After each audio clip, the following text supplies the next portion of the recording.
इसलिए गुरुजी बार बार सत्संगों में कहते हैं कि आपने गुरु को परमात्मा मानना पड़ेगा और आपने गुरु को परमात्मा मान लेना चाहिए। क्या कह रहे हैं? अब आपको गुरुजी की महिमा बताई जा रही है। गुरु मानुष कर जानते ते नर कहिए अंध। अब आपको उदाहरण बताया था कि गुरु जी को भगवान मानकर ही हमने अपनी आध्यात्मिक क्रियाओं को करना पड़ेगा। क्योंकि आप जब गुरु जी के पास जाओगे तो आपके मन में ये होगा, यदि इनके स्थान पर भगवान होते आज तो आप कैसा व्यवहार करते? निष्कपट गदगद आत्मा और चेहरे की तरह देखते रहते। तो ऐसे आप में विनम्रता आवेगी, आपका अंतःकरण नरम होगा, आपका दोष दूर होने लग जाएगा। यदि आप इस दास को अपने जैसा ही एक व्यक्ति समझोगे, भाई थोड़ी बहुत दो बात सीख रहा है, गुरुजी है नाम देता ले लेता हूं, इससे लाभ नहीं होगा। लाभ होगा तभी जब आपके हृदय में असीम श्रद्धा होगी इस दास के प्रति। एज ए गॉड, दास गॉड नहीं है, दास भगवान नहीं है, लेकिन आपने सपोज करना पड़ेगा, आपने मानना पड़ेगा इस इक्वेशन को, इस प्रश्न को हल करने के लिए, जन्म और मृत्यु के इस प्रश्न से पीछा छुटवाने के लिए, हल को सोल्व करने के लिए प्रॉब्लम को आपने मानना पड़ेगा। ये रूल है ईश्वर का। तो आप अपने हृदय से मानोगे, औपचारिकता नहीं, हृदय से करना पड़ेगा। अपने आप को छुपाते हुए गुरुदेव कह रहे हैं कि ये दास भगवान नहीं है, दास गॉड नहीं है, लेकिन आपने मानना पड़ेगा अगर इस जन्म और मरण के रोग को समाप्त करवाना चाहते हो तो। हालांकि ये तो स्वयं ही गॉड है, स्वयं ही परमात्मा है, अपने आप को छुपा रहे हैं, लेकिन यहां तक कह रहे हैं कि मान लो अगर गुरु भगवान ना भी हो और यदि आपने मोक्ष पाना है, जन्म मरण का रोग कटवाना है, तो भी आपने गुरु को ही भगवान मानना पड़ेगा। यानी गुरु अगर भगवान नहीं है, किसी को लगता है, तो भी अगर मोक्ष प्राप्त करवाना है तो गुरु को ही भगवान मानना पड़ेगा। दूसरा ऑप्शन धरती पर नहीं है सतलोक जाने का। और जब तक आपके घर में, आपके लोकेट में, आपके घर पर, आपके दरबार में जब तक वो दाढ़ी मूंछ वाली कबीर की फोटो रहेगी, ये स्वतः ही मान लिया जाएगा कि आपने अभी तक गुरु जी को परमात्मा नहीं माना। और जिस दिन आप अपने लोकेट से, अपने घर से, अपने दरबार से दाढ़ी मूंछ वाली फोटो को हटा दोगे, तो हटाने की हिम्मत उसी समय मिलेगी जब आप साथ संगति की वीडियो देखोगे। उसके बाद फिर स्वतः आप साथ संगति से जुड़ जाओगे, फिर आपकी प्रक्रिया शुरू होगी आगे की। क्लियर कर दिया गुरुदेव ने। जब गुरु को ही परमात्मा मानना है, फिर और परमात्माओं की क्या बात। और परमात्मा का जून के महीने में, उस दाढ़ी मूंछ वाले नकली कबीर का जून में वो कबीर प्रकट दिवस क्यों? एक कदम नहीं उठेगा आपका जिस दिन आपको अपने गुरु में परमात्मा दिखाई देगा। और समय तेजी से निकलता जा रहा है। फिर अगले वीडियो में क्या कह रहे हैं गुरुदेव? क्लियर कि गुरु को परमात्मा मानना पड़ेगा, दूसरा ऑप्शन नहीं है। अब आपको गुरुजी आंखों में आंसू आने को हो और नम्रता हो, भगवान खड़े, कहीं मेरे से कोई ऐसी क्रिया ना हो जाए जिससे भगवान के दिल को ठेस पहुंच जाए, इस भाव से आपको रहना होगा। गुरुजी हमारे कबीर भगवान है, और इस दास को भगवान मान कर ही चलोगे तो ही आप परमात्मा तक पहुंच सको। क्लियर कर दिया। इस दास को परमात्मा मानकर चलोगे तो ही परमात्मा तक पहुंचोगे आप। सतलोक में भी तो यही बैठे हैं निर्गुण रूप में, अनंत कोटि कलाओं के स्वामी हैं। त्रिकुटी में भी तो यही बैठे हैं सतगुरु रूप में। हम सबके घट में भी तो यही बैठे हैं। घटी में गंगा, घटी में जमुना, घटी में है जगदीश, सतगुरु तारेंगे। और सुन लो, एक मानना पड़ेगा गुरु को परमात्मा। तो पुण्यात्मा, इनके एक एक वाणी का बहुत गहरा विचार है, अर्थ है। फिर परमात्मा ने कहा, 7 दीप 9 खंड में गुरु से बड़ा ना कोई, करता करे न कर सके, गुरु करे सो होवे। अब ये गुरु जी को इतना महत्व दे रहे परमात्मा कि आगे इस दास को भेजना था, और इस दास में आप जी ने परमात्मा कबीर जी के तुल्य ही आस्था बनानी पड़ेगी, नहीं तो पुण्यात्मा पार नहीं हो पाओगे। क्लियर कर दिया गुरुदेव ने, अन्यथा पार नहीं हो पाओगे, मोक्ष प्राप्त नहीं कर पाओगे। इस दास में आपने कबीर जी के बराबर आस्था बनानी पड़ेगी। भैया जब कबीर जी के बराबर सृष्टि में कोई दूसरा है ही नहीं तो आस्था क्या बनाएंगे? इसका मतलब गुरुजी स्वयं ही कबीर हैं, स्पष्ट नहीं कह रहे, लेकिन यह कहकर कि आपने इस दास में, अपने गुरु में कबीर जी के बराबर, कबीर जी के तुल्य आस्था बनानी पड़ेगी। तो कबीर जी के तुल्य तो कोई है ही नहीं। अरे कबीर जी तो छोड़ो, हमारे गुरु जी के बराबर ही कोई नहीं है सृष्टि में। हम रोज नित्यनेम में पढ़ते हैं, गुरु सेवै कोई चतुर सयाना और गुरु पटतर कोई और ना आना। यानी गुरु जी के समान कोई सृष्टि में दूसरा नहीं है। तो सृष्टि में दूसरा तो फिर कबीर भगवान भी है ना, डाडी मुछवाड़ा आप लोगों के अनुसार। भाई गुरु जी तो गुरु जी है आपके, और भगवान तो आपके लिए दाढ़ी मुछवाड़े हैं। और नित्यनेम में गुरु जी क्या कह रहे हैं? गुरु सेवै कोई चतुर सयाना, कोई बुद्धिमान आत्मा होगी जो गुरु की पूजा करेगी। क्यों? गुरु पटतर कोई और ना आना, यानी गुरु के समान कोई और नहीं है सृष्टि में। अब कहां चला गया तुम्हारा दाढ़ी मूंछवाड़ा कबीर? गुरु जी तो कह रहे हैं कि मेरे समान कोई सृष्टि में है ही नहीं कोई दूसरा। तो वो दाढ़ी मूंछवाड़ा कहां गया तुम्हारा? तो दाढ़ी मूंछवाड़े भी यही हैं, इसलिए कह रहे हैं। और कह रहे हैं गुरु को परमात्मा मानकर कोई चतुर सयाना भगत ही भक्ति करेगा, और वो आत्माएं वर्तमान में सात संगति में हैं, तब मोक्ष होगा, नहीं तो नहीं होगा। और क्या कह रहे हैं गुरु जी? कह रहे हैं पतिव्रता पद क्या होता है, तभी मोक्ष होगा। गुरु के अलावा अगर भगवान भी धरती पर आ जाए उसको भी अनदेखा कर दो। नहीं जी, हमारे गुरु जी के अलावा दूसरा और कोई भगवान नहीं। तो परमात्मा ये कहना चाहते हैं गुरु भी खड़ा है और मैं भी आके खड़ा हो जाऊं, यानी मेरा कृपा पात्र संत जो तुम्हारे संपर्क में है वो और मैं साथ में दोनों खड़े हो जावा। तो तुमने मुझे नहीं अपने गुरु जी को स्वीकार करना, प्रणाम करना है। तो मैं तुम्हें पसंद करूंगा, तब मैं तुझे चाहूंगा, तब मेरे अपने मानूंगा, नहीं तो तुम्हें कोई भी भ्रमित कर देगा मेरे रूप में आके। तुम्हारा दाढ़ी मूंछवाड़ा कबीर क्या कह रहा है? हालांकि है नहीं, लेकिन गुरुजी अपने आप को छुपा कर कह रहे हैं कि वो दाढ़ी मूंछवाड़ा भी यही कह रहा है कि मैं और तुम्हारा गुरु अगर दोनों बराबर में खड़े हों तो आप लोगों ने मुझे नहीं अपने गुरुजी को आदर देना है, गुरुजी को। अन्यथा मेरे रूप में आकर तुम्हें कोई भी ठग लेगा। यानी तुम्हारे दाढ़ी मूंछवाड़े उस कबीर के रूप में तो हमें कोई भी ठग लेगा। तो ये वीडियो आपको फिर से सुनाता हूं जिसमें गुरुदेव भगवान क्या कह रहे हैं। तो परमात्मा ये कहना चाहते हैं गुरु भी खड़ा है और मैं भी आके खड़ा हो जाऊं, यानी मेरा कृपा पात्र संत जो तुम्हारे संपर्क में है वो और मैं साथ में दोनों खड़े हो जावा। तो तुमने मुझे नहीं अपने गुरु जी को स्वीकार करना, प्रणाम करना है। तो मैं तुम्हें पसंद करूंगा, तब मैं तुझे चाहूंगा, तब मेरे अपने मानूंगा, नहीं तो तुम्हें कोई भी भ्रमित कर देगा मेरे रूप में आकर। नहीं तो तुम्हें कोई भी भ्रमित कर देगा मेरे रूप में आकर। कौन कह रहा है? दाढ़ी मूंछवाड़ा कबीर। हालांकि दाढ़ी मूंछवाड़ा और कोई कबीर नहीं है, गुरुजी अपने आप को छुपा कर कह रहे हैं। तो क्या कह रहा है वो दाढ़ी मूंछवाड़ा कबीर आप लोगों के अनुसार? कि अगर मैं भी खड़ा हूं दाढ़ी मूंछवाला और मेरा जो कृपा पात्र संत है यानी गुरु वो भी खड़ा है, यानी सतगुरु रामपाल जी, तो तुम्हारा दाढ़ी मूंछवाड़ा कबीर भगवान भी यही शिक्षा दे रहा है कि मुझे नहीं अपने गुरु जी को ही प्रणाम करना, दंडोत करना, उन्हीं को आदर देना है। अन्यथा मेरे रूप में आकर तुम्हें कोई भी भ्रमित कर देगा। यानी तुम्हारे दाढ़ी मूंछवाड़े कबीर के रूप में काल भ्रमित कर देगा और संत रामपाल जी के रूप में भ्रमित नहीं कर सकता। कितना गहरा पॉइंट है। क्या कह रहा है तुम्हारा दाढ़ी मूंछवाड़ा कबीर?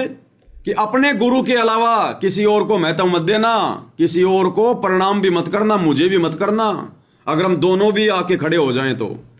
क्यों? क्योंकि मेरे रूप में तो तुम्हें कोई भी भ्रमित कर देगा। कौन कह रहा है? दाढ़ी मूंछ वाला कबीर, कि मेरे रूप में तो तुम्हें कोई भी भ्रमित कर देगा। इसका मतलब संत रामपाल जी का रूप बनाकर कोई भी हमें भ्रमित नहीं कर सकता। तो फिर संत रामपाल जी बड़े हुए या फिर दाढ़ी मूंछ वाला बड़ा हुआ? यानी दाढ़ी मूंछ वाले का रूप तो कोई भी बना लेगा और संत रामपाल जी का कोई रूप नहीं बना सकता। तो काल केवल अपने बाप का रूप नहीं बना सकता, अपने बाप का, बाकी अपने भाइयों का रूप बना लेगा। तो दाढ़ी मूंछ वाला जो रूप है ना, ये परमात्मा जब जब यहां आए हैं अपने बेटों का रूप बना के आए हैं, जोगजीत का, सहजदास का, ज्ञानी का। तो कह रहे हैं मेरे रूप में तुम्हें कोई भी भ्रमित कर देगा, लेकिन गुरु के रूप में नहीं, क्योंकि गुरु का रूप ओरिजिनल कबीर रूप है। और काल को अच्छे से पता, अगर उस कबीर भगवान का तूने रूप बना लिया, अभी तो 16 संकोच की दूरी पे भेजा है, ना जाने कहां जाके ठोकेगा। एक बार फिर से सुन लो, दाढ़ी मूंछ वाला कबीर कह रहा है कि मेरा रूप बनाकर तुम्हें कोई भी भ्रमित कर देगा, इसलिए अपने गुरु को ही आदर दो, गुरु को ही प्रणाम करो। इसका मतलब गुरु जी का रूप कोई नहीं बना सकता। अब आ गया भाई और बहनों समझ में आपके? ये दास इतने दिनों से जो चिल्ला रहा है ना कि त्रिकुटी पर यह काल गुरु जी का रूप नहीं बना सकता, गुरु जी ही काल का रूप बनाकर उन भक्तों की छटनी करेंगे जो गुरु जी के रहते सहते मर्यादा में रह के भक्ति नहीं करेंगे, क्योंकि उनको फैल भी तो करना है गुरु जी ने। तो गुरु जी ही त्रिकुटी पर काल का रूप बनाकर भक्तों को उनकी छटनी करेंगे। इसलिए दास कह रहा है कि हमारे बाप का रूप कोई नहीं बना सकता, ये ओरिजिनल, ये कबीर रूप है सतगुरु रामपाल जी। तो अपने आप को छुपाते हुए गुरु जी एक संत बताकर और दाढ़ी मूंछ वाले को भगवान बताकर और क्या संदेशा दे रहे हैं? तो दाढ़ी मूंछ वाला कबीर कह रहा है कि मैं भी खड़ा हूं और तुम्हारा गुरु भी खड़ा है। कहते हैं तुमने मुझे नहीं, अपने गुरु को ही प्रणाम करना है, उन्हीं को आदर देना है, उन्हीं के प्रति समर्पित रहना है, अन्यथा मेरे रूप में, दाढ़ी मूंछ वाले रूप में तो तुम्हें कोई भी भ्रमित कर देगा। तो बताओ फिर हम उसकी क्यों पूजा करें? इसीलिए हमने फाड़ फाड़ के फेंक दिया। ना रहेगा बांस, ना बजेगी बांसुरी। जब हमारी दाढ़ी मूंछ वाली फोटो में आस्था ही नहीं रहेगी, तो चाहे लाख काल दाढ़ी मूंछ वाले का रूप बना के आ जाओ, हमारी उसमें आस्था ही नहीं रहेगी, हम फंसेंगे नहीं। हमारी आस्था तो हमारे गुरु जी में है। और दाढ़ी मूंछ वाले ने कह दिया कि मुझे भी नहीं करना प्रणाम, केवल अपने गुरु को ही करो दंडवत। इसलिए तो हम भाई बहन अपने गुरु के अलावा किसी को दंडवत नहीं करते। तो ये ओरिजिनल मिशन गुरुदेव का उनके सत्संगों के अनुसार कहां चल रहा है? इन आश्रमों में तो दादा गुरु जी को भी दंडवत कर रहे हैं, दाढ़ी मूंछ वाले नकली कबीर को भी कर रहे हैं, गरीबदास जी को भी कर रहे हैं, पंडित चिदानंद जी को भी कर रहे हैं। कई भोले भाई बहन तो गुरु जी की कलियुग की पत्नी को, उनके भाई को भी मार देते हैं दंडवत। तो ये ओरिजिनल मिशन यहां चल रहा है, ज्ञान आधार वाला। क्या कह रहे हैं ध्यान से सुन लो। तो परमात्मा ये कहना चाहते हैं, गुरु भी खड़ा है और मैं भी आके खड़ा हो जाऊं, यानी मेरा कृपा पात्र संत जो तुम्हारे संपर्क में है वो और मैं साथ में दोनों खड़े हो जाऊं। तो तुमने मुझे नहीं, अपने गुरु जी को स्वीकार करना, प्रणाम करना है। तो मैं तुम्हें पसंद करूंगा, तब मैं तुझे चाहूंगा, तब मेरे अपने मानूंगा। नहीं तो तुम्हें कोई भी भ्रमित कर देगा मेरे रूप में आकर। अपने गुरु जी के अतिरिक्त किसी को नहीं आदर देना, भगवान को भी नहीं देना, मतलब यहां तक कह दिया। अपने गुरु जी के अलावा भगवान को भी आदर नहीं देना। इसलिए हम लोग दाढ़ी मूंछ वाली फोटो को, गरीबदास जी को प्रणाम भी नहीं करते, दंडवत भी नहीं करते, उनकी फोटो भी घर में नहीं रखते, क्योंकि गुरु जी का आदेश है। गुरु जी बता रहे हैं, उस दाढ़ी मूंछ वाले कबीर का आदेश है कि अपने गुरु के अलावा तो मुझ भगवान को भी आदर नहीं देना। आदर, अरे इन आश्रमों में इन भक्तों ने गुरु भगवान को ही दाढ़ी मूंछ वाले के चरणों में बैठा रखा है। यानी गुरु से बड़ा तो उस दाढ़ी मूंछ वाले को मान रहे हैं ये लोग। ये त्रिकुटी पर पास होंगे क्या? ये तो फैल है, फैल। क्या कह रहे हैं गुरुदेव? यानी वो दाढ़ी मूंछ वाला भगवान कह रहा है कि मुझे आदर भी नहीं देना, इसलिए तो फाड़ फाड़ के फेंका है। इतनी हिम्मत इसलिए तो मेरी है। ये गुरु जी कहते हैं आदर भी नहीं देना। तो बताओ फिर फोटो फाड़ने में क्या अनादर उसका? जिसका कोई आदर ही नहीं, उसकी फोटो फाड़ दी तो क्या अनादर उस कागज के टुकड़े का? क्या कह रहे हैं मालिक, ध्यान से सुन लो। ये भी भ्रमित कर देगा मेरे रूप में आकर।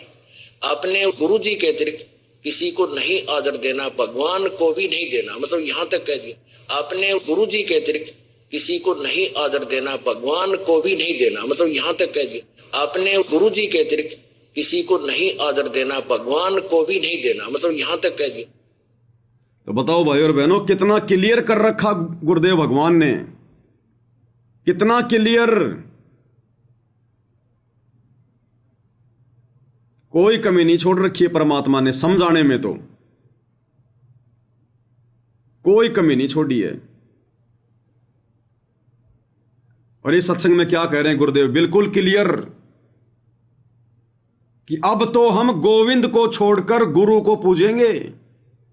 तो भक्तों का गोविंद कौन है? वो दाढ़ी मूंछ वाला नकली कबीर। और गुरुदेव क्या कह रहे हैं, अब गोविंद को छोड़कर गुरु को ही पूजेंगे। तो यहां परमात्मा इसलिए कह रहे हैं कि गुरु गोविंद दोनों खड़े और किसके लागू पाए, बलिहारी गुरु आपना जिन गोविंद जो मिलाए। यानी गुरु रूप में परमात्मा ही हो सकते हैं, और बाकी जो गुरु हैं वो तो अलग बात। गुरु रूप में कौन हो सकते हैं? गुरु रूप में परमात्मा ही हो सकते हैं। तो आज गुरु रूप में कौन है? सतगुरु रामपाल जी, बाकी तो संसार में कोई गुरु कहलाने योग्य नहीं है। और क्या करें, गुरु रूप में परमात्मा ही हो सकते हैं। तो सतगुरु रामपाल जी कौन हुए? स्वयं परमात्मा। हरि गुरु आपना जिन गोविंद। तो यहां परमात्मा इसलिए कह रहे हैं कि गुरु गोविंद दोनों खड़े और किसके लागू पाए, बलिहारी गुरु आपना जिन गोविंद जो मिलाए। यानी गुरु रूप में परमात्मा ही हो सकते हैं, और बाकी जो गुरु हैं वो तो अलग बात है।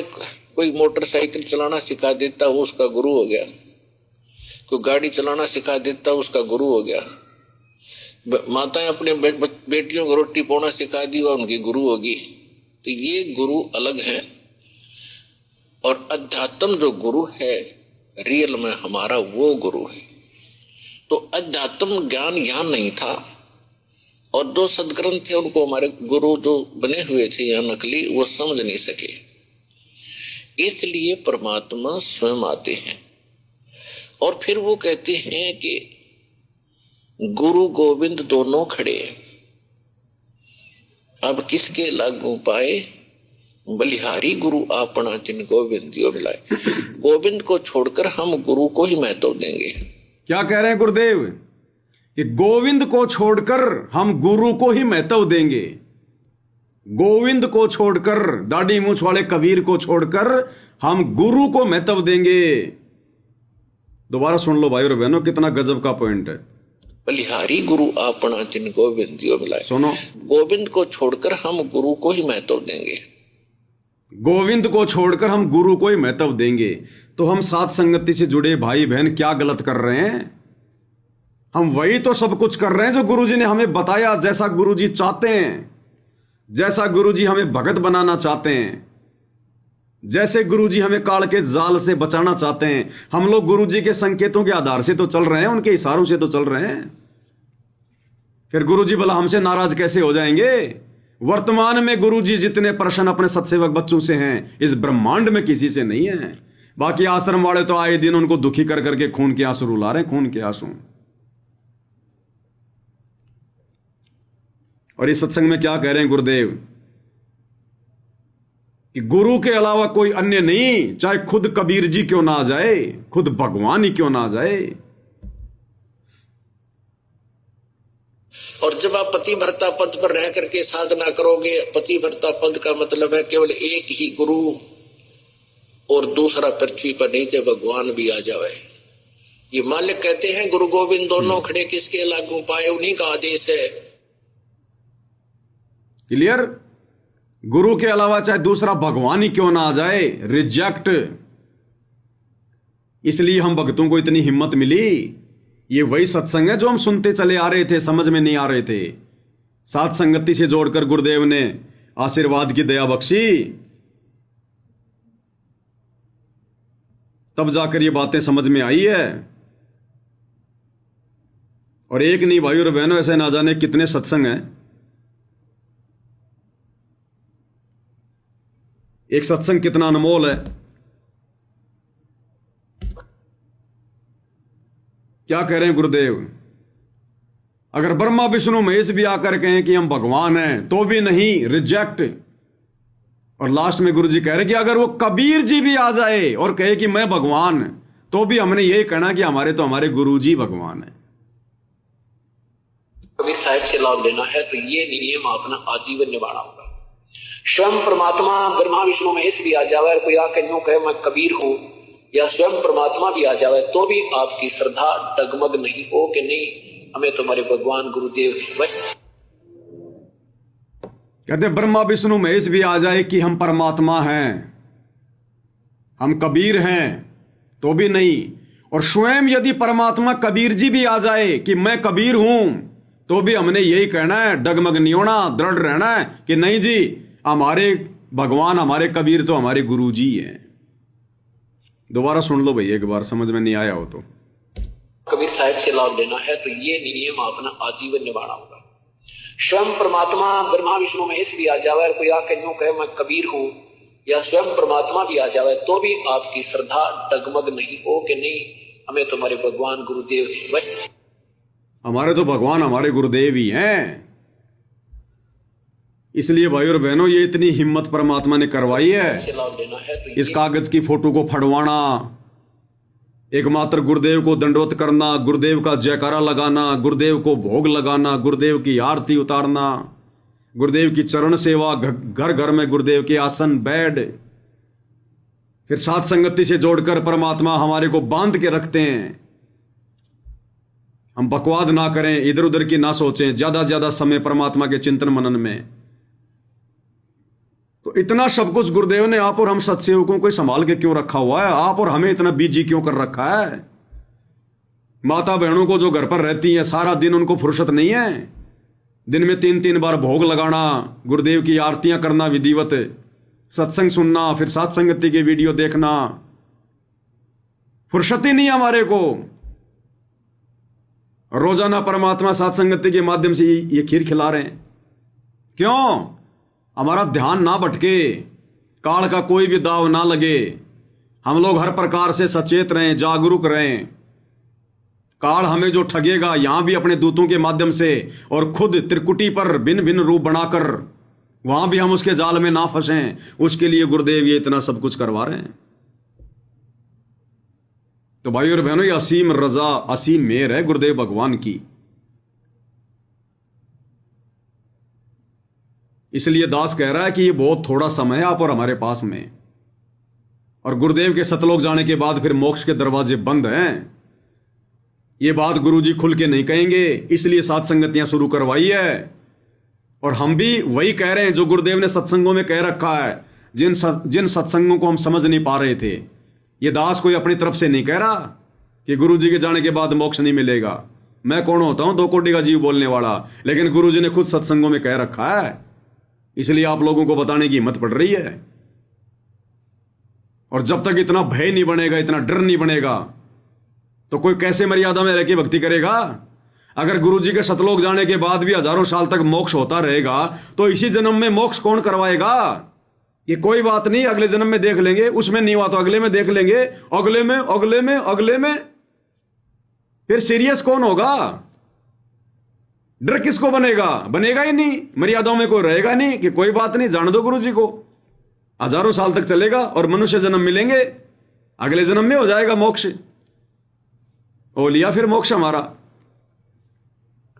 इसलिए परमात्मा कहते हैं भय बिन भक्ति नहीं होती, भय बनेगा ज्ञान से, और ज्ञान समझ में आएगा मर्यादाओं से। मर्यादा निभेगी गुरु के आशीर्वाद से, और गुरु आशीर्वाद मिलेगा पिछले जन्मों के उन पुण्यों से, पिछले जन्म से होते हैं पूर्ण हंस मुराद। तो भाई और बहनों, सतगुरु की महिमा तो अपरंपार है, अगाध है, अथाह है, लेकिन आप और हम 2 कोटि के जीव, हमारी लिमिट है भाई और बहनों। तो अंत में हम गुरुदेव भगवान की एक शब्द के साथ में महिमा करते हैं कि कैसे वो परमात्मा आप और हम नीचों के लिए इस पृथ्वी लोक पर भटकते रहते हैं, दुनिया की गालियां खाते रहते हैं, आप और हमारी भी मार पिटाई खाते रहते हैं। आप और हम उनके बच्चे तो हैं, राजा से लेकर सैनिक, आम आदमी। अपने बच्चों की वो अपने ही बच्चों से जो है हमारे पिता वो पिटाई खा रहे हैं, गालियां खा रहे हैं। गालियां देने वाले भी उन्हीं के बच्चे, मार पिटाई करने वाले भी उन्हीं के बच्चे, और फिर भी परमात्मा हमारे आत्म कल्याण के लिए दिन रात चिंतित रहते हैं। इसको कहते हैं परमार्थ के लिए निस्वार्थ भाव से अगर कोई संघर्ष कर सकता है तो परमेश्वर कर सकता है, दूसरा नहीं। तो आज से पहले भी आत्माओं के लिए परमेश्वर ने किस कदर प्रयत्न किया। इब्राहिम सुल्तान के लिए परमात्मा ने कितने खाड़े किए, धर्मदास जी के लिए। आप और हमें भी परमात्मा इसी प्रकार से संघर्ष कर करके, आप और हमें निकाल निकाल कर, हमारी नाराजगी सहन कर करके, हमारी गालियां सहन कर करके, हमारा वो क्रोध सहन कर करके, जैसे धर्मदास जी ने परमात्मा पर कितना क्रोध किया, उल्टा सीधा बोला, तो मुसलमान है इसलिए हमारी साधना को ये कह रहा है, वो कह रहा है। इब्राहिम सुल्तान, उसने कोड़े तक मारे अपने बाप के बांदी के रूप में। परमात्मा हमारे लिए कुत्ता भी बना, बैल भी बना, उस इब्राहिम को समझाने के लिए। अब उनके इतने संघर्षों को देखकर भी भाई और बहनों, यदि हम नहीं जागेंगे और उनके रहते सहते सतलोक जाने की इच्छा नहीं बनेगी, उस कदर मर्यादाओं में रहकर संघर्ष नहीं करेंगे, तो ये 21 ब्रह्मांड बहुत लंबा चौड़ा क्षेत्र है, 84 लाख योनियां हैं, फिर गधे कुत्ते सूअर। अरे सतलोक में हमने गुरु जी को नाराज किया, उसकी सजा हमने क्या पाई? 84 लाख योनियां, नरक। तो कहने का मतलब है सतलोक में हमने गलती की, अपने गुरु जी को, अपने भगवान को नाराज किया, काल के ऊपर आस्था व्यक्त करके, सतलोक के सुखों को ठोकर मारकर। तो गुरुदेव हमसे नाराज हुए, और नाराज हुए तो क्या हुआ, और नाराज क्यों हुए? हमने उनकी बातें नहीं मानी, जो बातें वो हमें समझा रहे थे, आगाह कर रहे थे, और उनकी बातें ना मानने की सजा, उनको नाराज करने की सजा अनंत युगों से आप और हम ये असहनीय कष्ट भोग रहे हैं। 84 लाख योनियों का तपतशिला का कष्ट जीरे की तरह भून भून के खाता है काल, नरक में। और आज वही भगवान, वही सतगुरु फिर से धरती पर आया हमें समझाने। और आज भी यदि हम सतलोक जैसी गलती करेंगे, उनकी अवज्ञा करेंगे, उनकी मर्यादा तोड़ेंगे, उनकी बातों को हल्के में लेंगे, तो क्या 84 में नहीं जाएंगे क्या? उससे भी भयंकर सजा मिलेगी, उससे भी भयंकर। क्योंकि अब तो मौका दे रहे हैं गुरुदेव, ये हमारी कोई पहली गलती नहीं है, पहली गलती हमने सतलोक में की, माफ करने योग्य गलती नहीं है वो।